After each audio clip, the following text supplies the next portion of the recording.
I think focusing on TikTok's country of origin, the fact that ByteDance is based in China, is only one part of the problem. Even if TikTok were owned by an American company, there's nothing to stop it from collecting the exact same types of personal information that it currently collects. There's nothing to stop it from sharing that personal information with third parties or with data brokers that can legally sell that information to Chinese entities. I am Eugenia Lortre, Fellow in Technology Policy and Law at Lawfare, and this is the Lawfare Podcast, December 28, 2022. In the last few weeks, over a dozen US states have banned TikTok from government devices, citing national security concerns.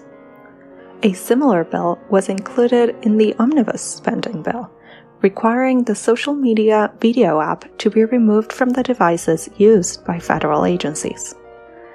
But addressing the concerns over how the Chinese government could coerce TikTok's parent company to get access to Americans' data raises interesting questions about the existing data protection and privacy frameworks in the US. To discuss what is going on, I sat down with Caitlin Chin, a fellow with the Strategic Technologies program at the Center for Strategic and International Studies, who has been closely following these developments. We discussed why TikTok is considered a national security threat to the United States, why a ban might not be the right solution to this problem, and her recommendations for what a comprehensive data protection framework should look like. It's the Lawfare Podcast, December 28. Why is everyone banning TikTok? There's been a lot of news recently about TikTok, so why don't we just start with kind of a rundown of everything that has been happening in the last few weeks, just to situate this conversation. Yes, there has been a lot of conversation about TikTok. Many politicians are really scared of the app. Before we get to the happenings of the last few weeks, maybe we could even back up a little bit and just talk about how we got to this point in the first place. TikTok is a relatively new app. It's only been around for a few years, which is really surprising to think about. It took off in the United States around 2018. It became immensely popular, especially among younger people, Gen Zers, people between the ages of 18 and 24. And it actually really surprised me to see how well TikTok did against more established competitors like Facebook or Instagram or Snapchat.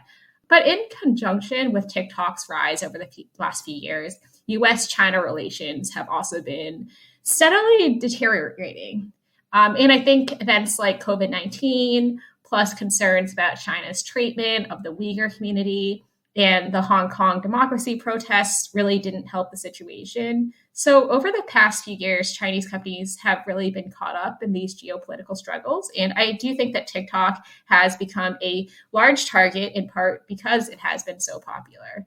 So going back to some of the debates about TikTok, whether or not it poses a national security concern, a lot of the events really started to kick off back in 2020. This is after the COVID-19 pandemic had drastically shifted the lives of many Americans.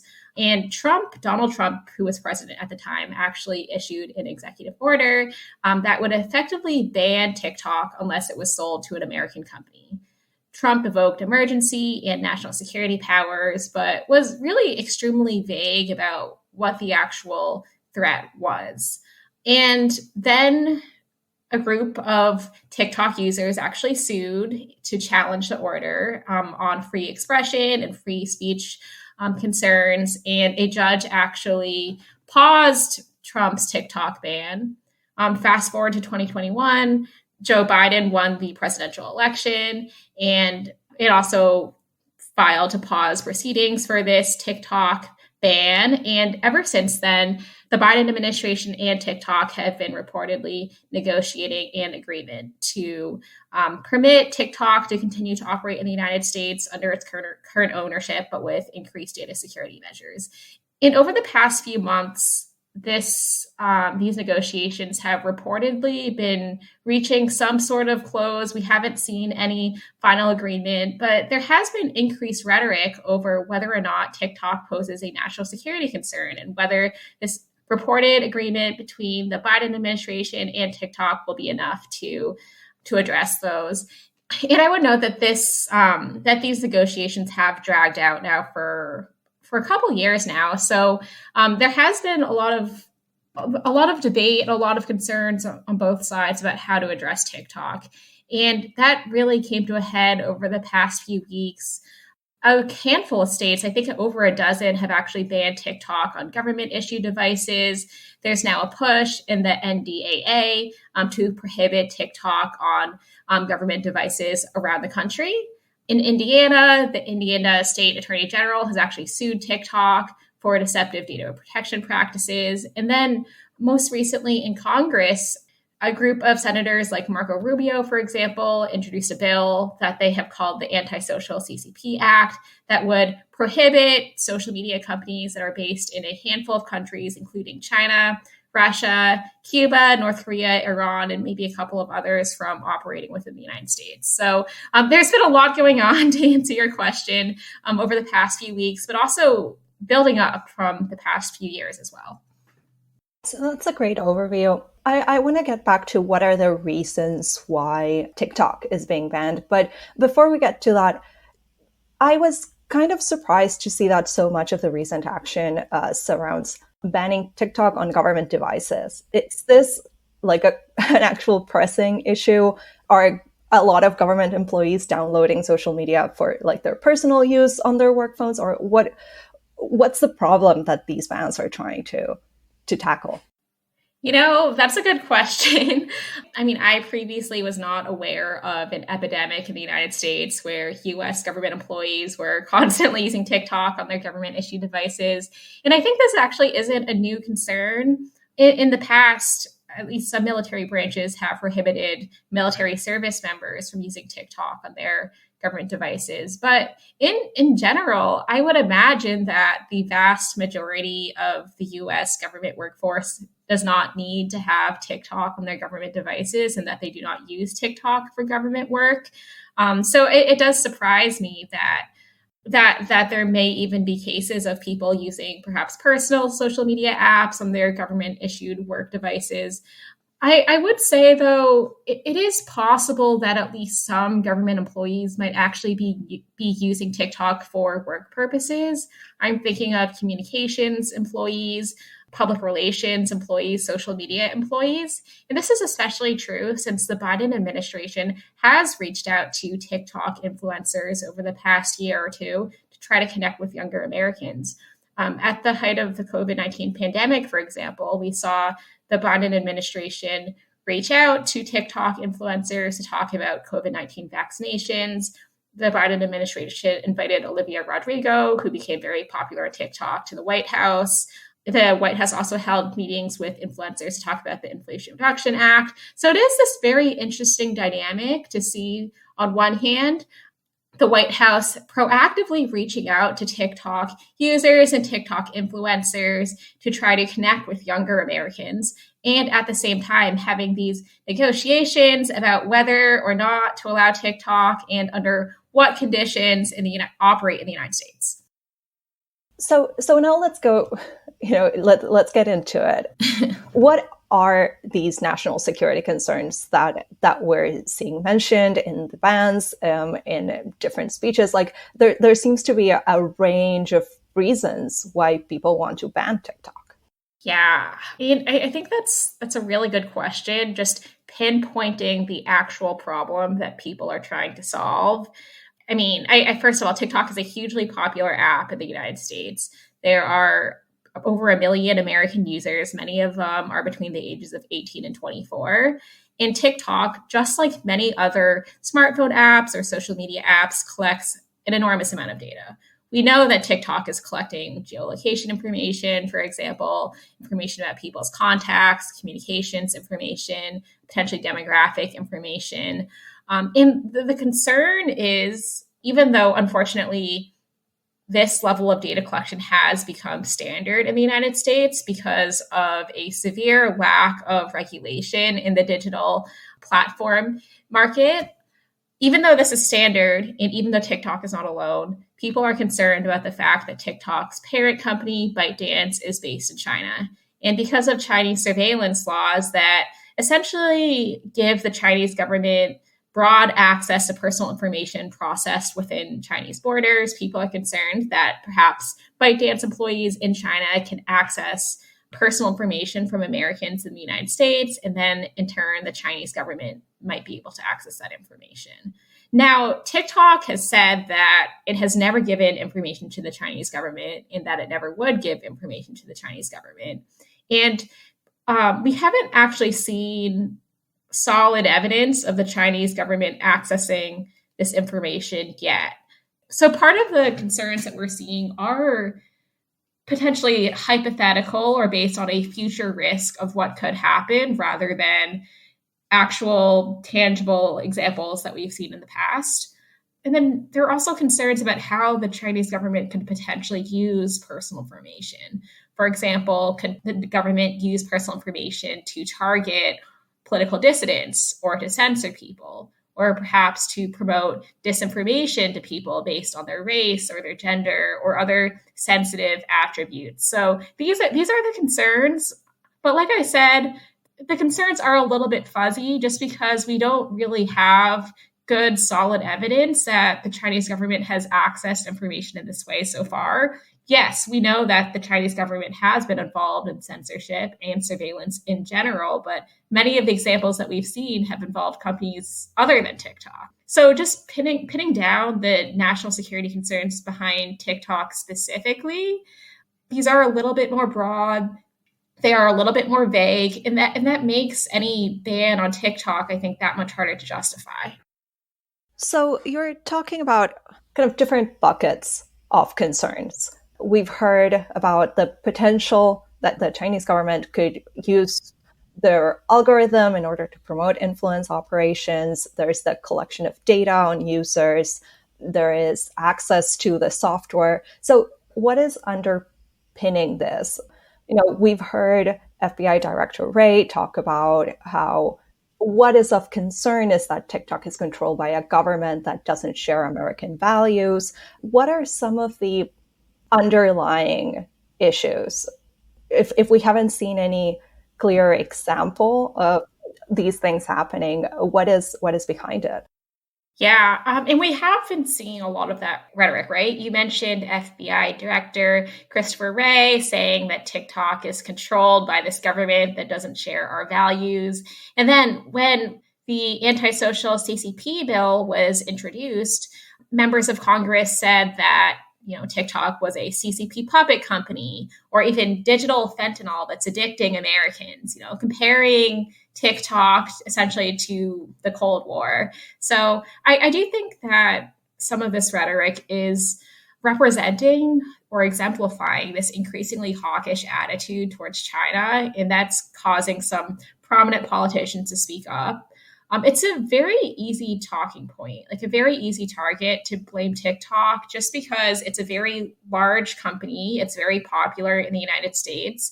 I think it perhaps has been a long time coming just because over the past few years, there has been this severe lack of trust in the US-China relationship. And that has been worsened by China's handling of the COVID-19 pandemic and concerns about China's human rights record.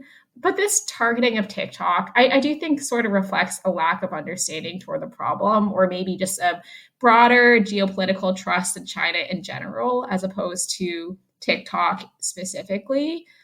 If we're concerned about data security, or if we're concerned about data privacy, then we should be addressing those issues.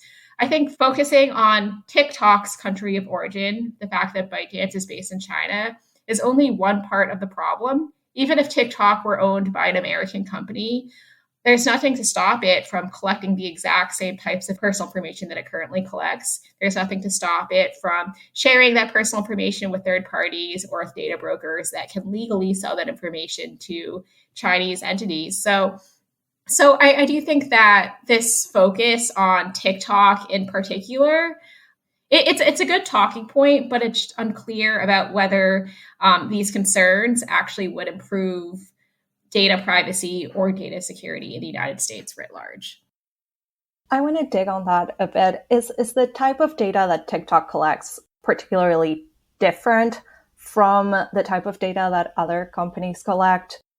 In a word, unfortunately, no. And I do want to acknowledge the fact that TikTok does collect a significant amount of personal information. Many of this information can be used to reveal very sensitive aspects of people's lives, including specific people, who people contact, where people are located at any specific point in time. And there's also relatively little transparency. I know TikTok is working with Oracle, it's working with CFIUS to try to increase the amount of transparency into its data privacy practices. But as, the average smartphone user, I really have no idea at any specific time, like what type of personal information TikTok is collecting and who it's sharing it with. We do know that TikTok collects information such as videos, private messages, geolocation, contacts, etc. I mean, should TikTok be collecting, processing, and sharing this personal information? I mean, no, it should not. I believe that social media platforms should not be collecting information that is not necessary to provide the service. But the problem is, like you identified, that this degree of data collection has become standard in the United States. People use their phones for everything, dating, religious activities, school, work, even political activities. The average American, according to one marketing company, uses about 45 mobile apps per device. And many of these apps have built their business models around offering free or low-cost services and then monetizing personal information, sharing that personal information with data brokers, with third-party advertisers, with marketers. And so the types of personal information that TikTok collects is actually very similar to the types of personal information that many, many other apps and websites collect, including Facebook, Google, and many smaller apps as well. And I would also add that many of these companies are global. So Meta, Google, all of these companies transfer data across borders. Even if they don't directly transfer information to China, they can transfer information to individuals or companies based in other countries who might in turn transfer that information to entities based in China. So it's a very, very leaky data ecosystem that we have in the United States. Many, many apps are collecting and sharing data. And TikTok, unfortunately, is only one point. It's only one small piece of that puzzle. One could argue, however, that TikTok is different just because, the Chinese government cannot so easily coerce other companies, or so the argument goes. So in some ways, the data that these other companies are collecting will be safe from their reach. Is that true? Is TikTok the only way for the Chinese government to acquire information about American users?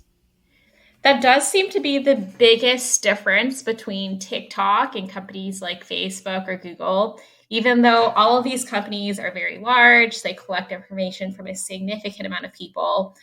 We've seen that politicians are concerned about TikTok specifically because of ByteDance's country of origin. But the fact of the matter is China can collect information in so many different ways. And it has.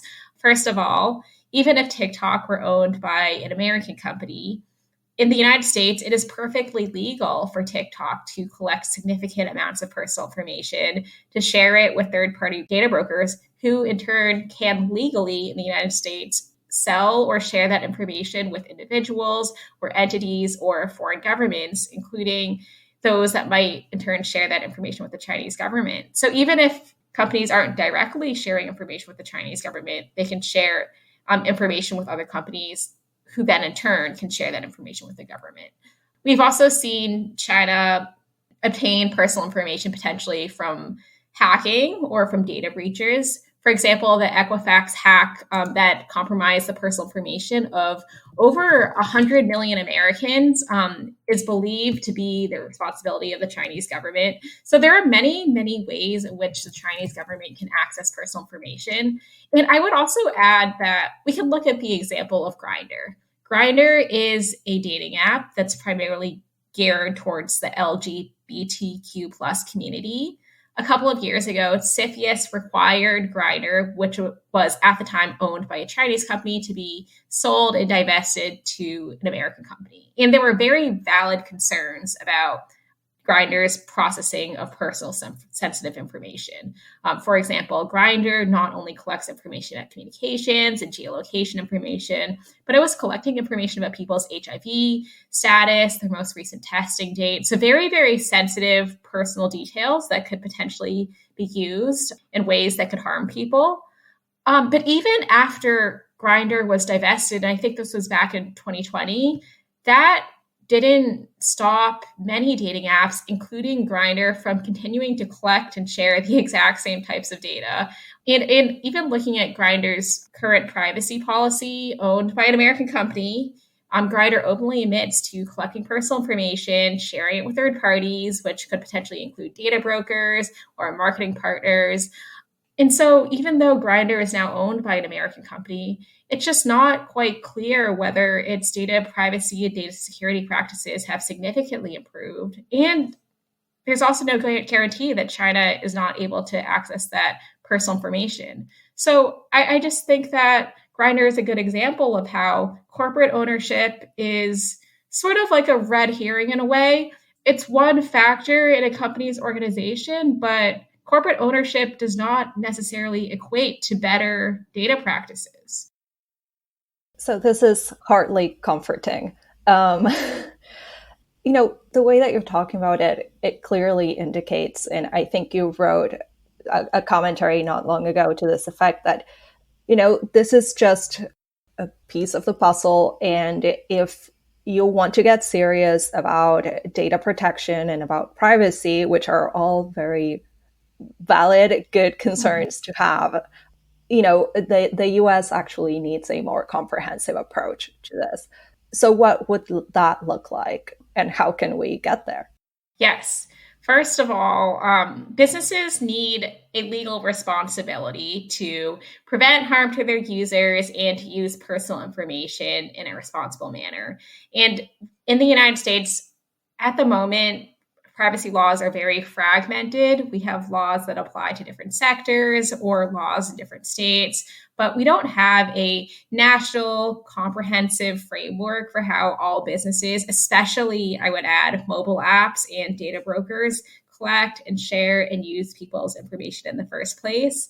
So we need boundaries on how all businesses that operate in the United States are allowed to amass, store, and share personal information. Just because as long as, digital platforms are allowed to accumulate all of this like unnecessary, sensitive personal information, it will be possible for foreign countries, including China, to access it. We also need limitations on how private companies are able to share that information with third parties. And I would actually suggest starting with the baseline. If personal information is not necessary to be collected, then it shouldn't be collected. If it's not necessary to share personal information, then it shouldn't be shared.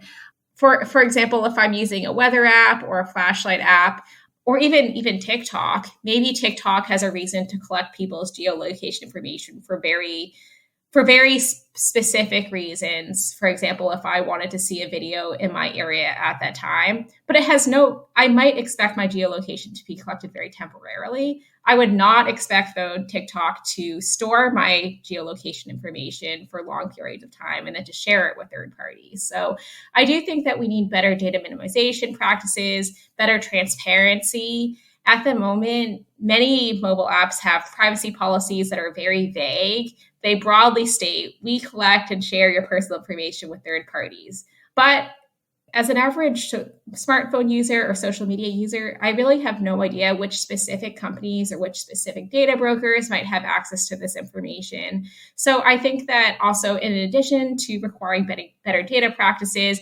incorporating better transparency is a really important value. And then third, Americans need more control over their personal information. In the European Union, the EU has the GDPR, which allows people to access and request to delete personal information that companies hold on them. Incorporating something like that in the United States across the country, nationwide, would also allow people to choose to increase their data privacy and data security and take some control over that personal information. So I do think that solutions like this could potentially address some of the core problems, which are that we have very few limitations in the United States of how digital platforms are able to use our personal information. So we need better data privacy practices, and just requiring specific companies to either not exist in the United States or be sold to American companies wouldn't necessarily address the core problems of data collection and sharing that we have.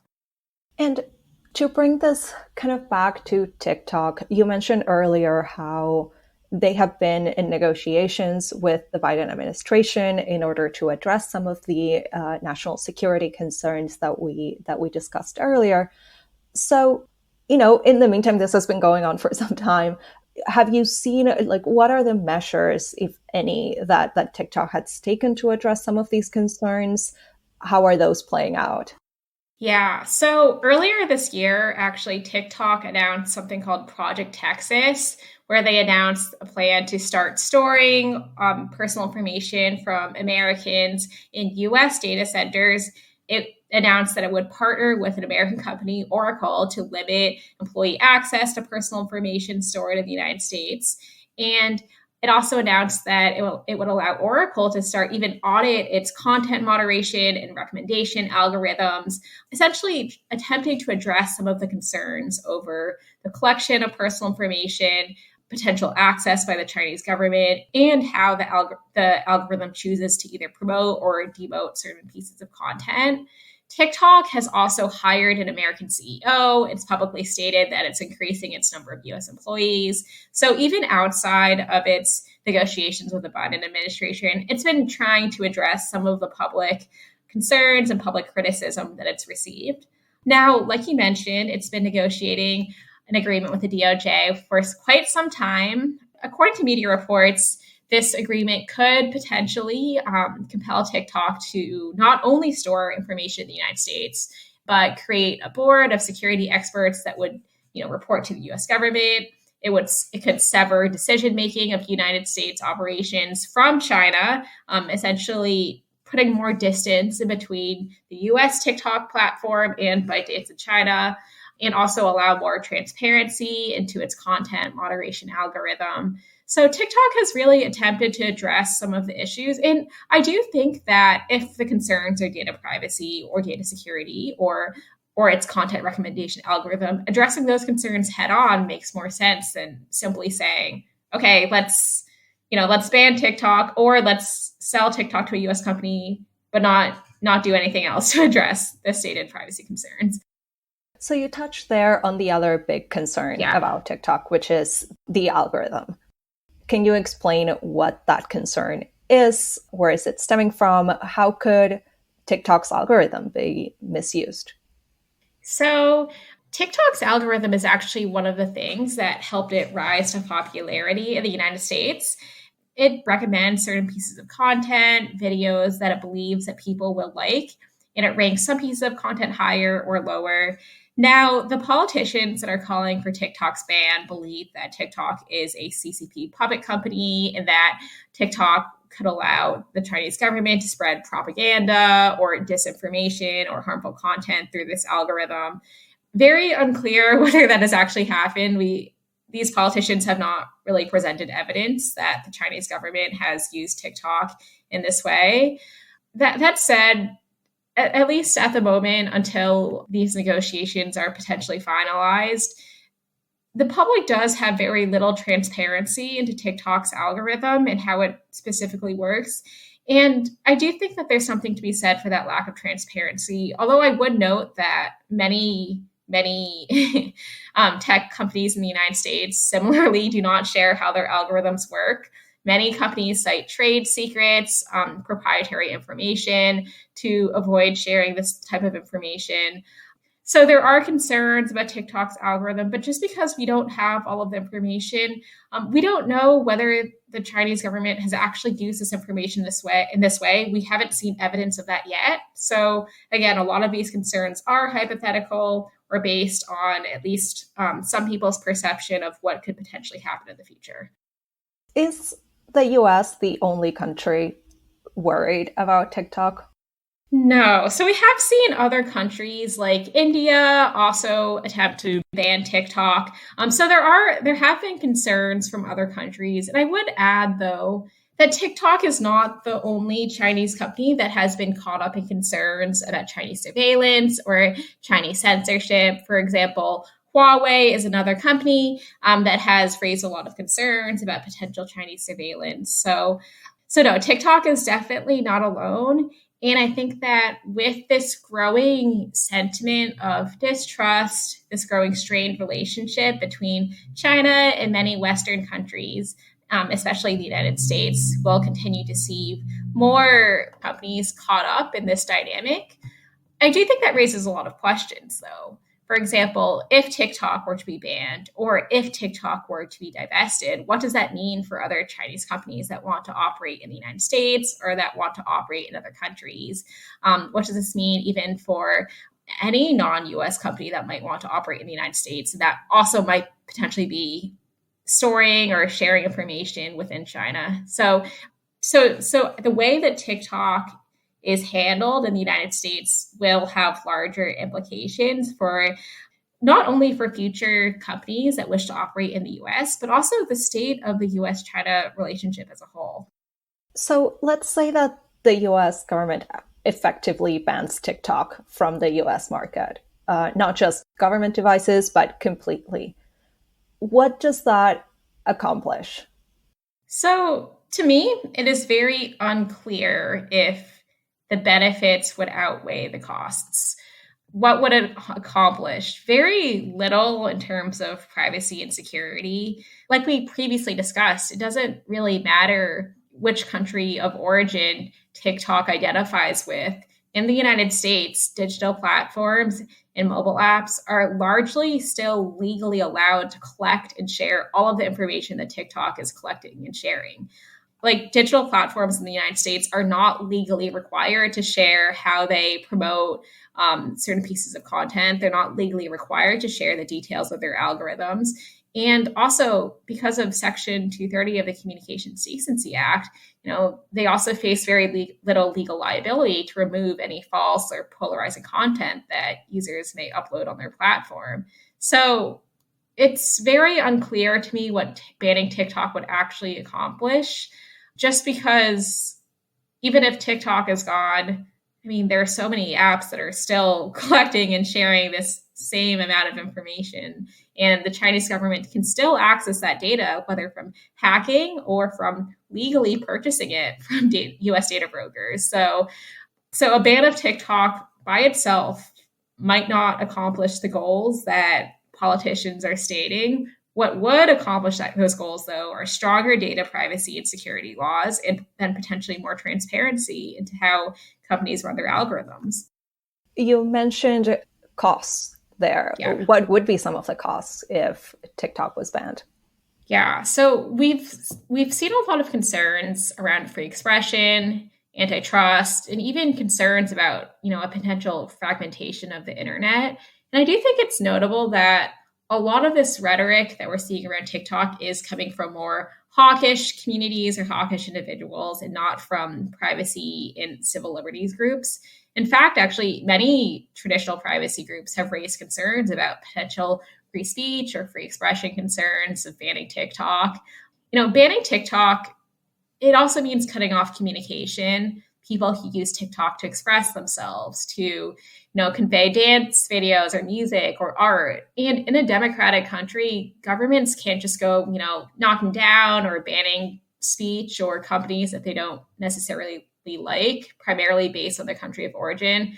There has to, we have a very strong culture of free speech and free expression in the United States. And if the government is to limit that, there has to be a very strong and a very specific reason why this company is different than others, why this company warrants a specific, not a vague national security justification that, the company shouldn't exist and that the national security concerns really do trump the free speech justifications. And I would also add, there are some competition concerns of either banning or divesting TikTok as well. And I do think that it's not a coincidence that we've seen companies like Meta actually hiring public relations firms to bash TikTok in the media and to spread concerns in that way. And the fact of the matter is, the main beneficiary of both TikTok and now Twitter, honestly imploding, is companies like Meta. Because, I mean, the social media market is already very difficult to break into. It relies heavily on network effects, on data. And I think that, first of all, if TikTok were to completely be banned from the United States, that would risk increasing concentration in an already very anti-competitive social media market. But if TikTok were to be sold to a US company, any company that buys TikTok will have to be very, very large and very wealthy in the first place. So that does raise questions about what types of companies might want to buy TikTok and why. We did see a couple of years ago Oracle and Microsoft expressing some interest in purchasing TikTok, but any transaction would have to be very carefully scrutinized just to make sure it doesn't risk increasing concentration in technology markets that have already been dominated by a couple of firms. And then finally, I would also add that, like we mentioned earlier, any ban on TikTok will not happen in isolation. We have to look at this issue in the context of larger strategic and geopolitical interests, not only between the US and China, but the US and the rest of the world. And it is very hard for the United States to tell other countries that policies like data localization is bad and that the internet should be free flowing and not fractured if the United States does take similar actions to ban, for example, all social media companies that operate in a handful of countries. The United States has criticized China's Great Firewall to a very large extent, due to concerns about censorship and authoritarian government control. And even if China has taken these actions, that does not mean that the United States should necessarily replicate them here. Ironically, the United States has also raised concerns about government surveillance on our end. Governments like the European Union have raised concerns about transferring personal information to the United States because the EU is concerned about the US government being able to access that information. So these are very, very familiar concerns when we talk about the EU and the US and China. And so the way that the United States approaches Chinese companies that wish to operate in the United States will be noticed by the rest of the world. It could have potential consequences. So are we approaching a splinter net? Is that what you're saying? I don't think a splinter net would necessarily be productive. Often walling off personal information is justified using data security or data privacy means, but fracturing the internet does not necessarily improve data security or data privacy. What does help is rules and boundaries on how companies are allowed to use personal information. Simply saying that the United States will not deal with Chinese companies operating within our borders, that might not necessarily help. So what's the best place to have these discussions, right? Because if domestic approaches can be, very narrow or be in response to specific threats that are, unique to the country that is developing the policies, how do you approach kind of more global digital governance, without risking the splinter net? That's a really great question. I mean, these conversations are happening between, either bilaterally, for example, between the United States and the European Union, or with the forums like the Trade and Technology Council. It's also happening on a larger scale, like with the World Trade Organization. I think Japan pioneered something called the Data Free Flow with Trust Framework, which is a model that would essentially allow personal information to flow between countries, allies that trust each other and that guarantee a minimum amount of data privacy and data security measures. I do think that all of those are very good venues to be having those conversations. That said, it is easier for the United States, at least politically, to have these conversations with countries like, Japan or governments like the EU that the United States has already, traditionally allied itself with. It is a much more politically fraught and politically difficult conversation to have with countries like China, where there has been a lot of tension in the US-China relationship, and where data flows, especially with China's Great Firewall, it's not going to be an easy or a straightforward conversation to have. So I would say, since it's almost the end of the year, I will ask you to make a prediction into 2023. Where do you see, this conversation going? Do you think that 2023 is the year where you finally see, increased focus on privacy and tackling data brokers? What should we be looking forward to in the new year? Yeah, it's a great question. I mean, I would have loved to see more privacy provisions, for example, in the NDAA, or even a standalone comprehensive privacy bill passed this year. And I would have also loved to see, many of the senators that came out in favor of banning TikTok, not to name names, put more of an effort into supporting more comprehensive, stronger data privacy measures that have really come a long way this Congress and over the past few years. So, predictions for next year. Maybe I'll do one prediction and one hope. My hope is that the United States picks up the conversation on what comprehensive, meaningful data privacy protections could look like in the United States that would apply to all companies, including TikTok, and just meaningfully curb the amount of extraneous, unnecessary personal information that's being collected, limit the amount of time that companies are allowed to store this information and who they share it with. That is my hope. I think that comprehensive privacy measures is the number one way to really prevent any leakage of personal information that could potentially harm people, including personal information that could potentially end up in the hands of the Chinese government. What is my prediction? I don't know. I think that TikTok is still going to be a major talking point in the new year. This is especially since the Biden administration still hasn't finalized its potential agreement with TikTok. There still is a lot of friction, a lot of tension in the US-China relationship. I think that's only going to get worse going forward.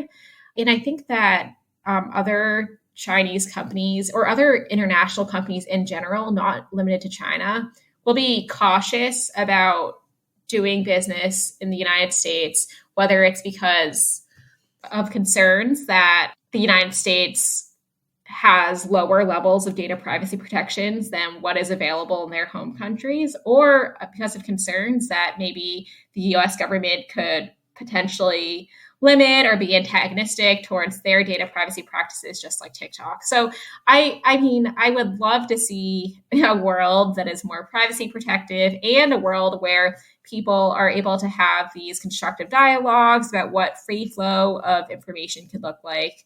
But at the moment, many of the trends that we're seeing could potentially signal another way. So maybe we can have this conversation again in a year and see what happens. I'll hold you to that. So I think that's a great point to end on. We'll leave it here for today. Caitlin, thank you so much for joining me today. It's a pleasure. Thank you so much for having me. The Lawfare podcast is produced in cooperation with the Brookings Institution. You can get an ad-free version of this and other Lawfare podcasts by becoming a Lawfare material supporter at patreon.com/Lawfare. You'll also get access to special events and other content available only to our supporters. Please rate and review us wherever you get your podcasts. Look out for our other podcasts, including Rational Security, Chatter, Allies, and The Aftermath, our latest Lawfare Presents podcast series on the government's response to January 6th. Check out our written work at lawfareblog.com. The podcast is edited by Jan Patja Howell, and your audio engineer this episode was Kara Schillen of Goat Rodeo. Our music is performed by Sophia Yan. As always, thank you for listening.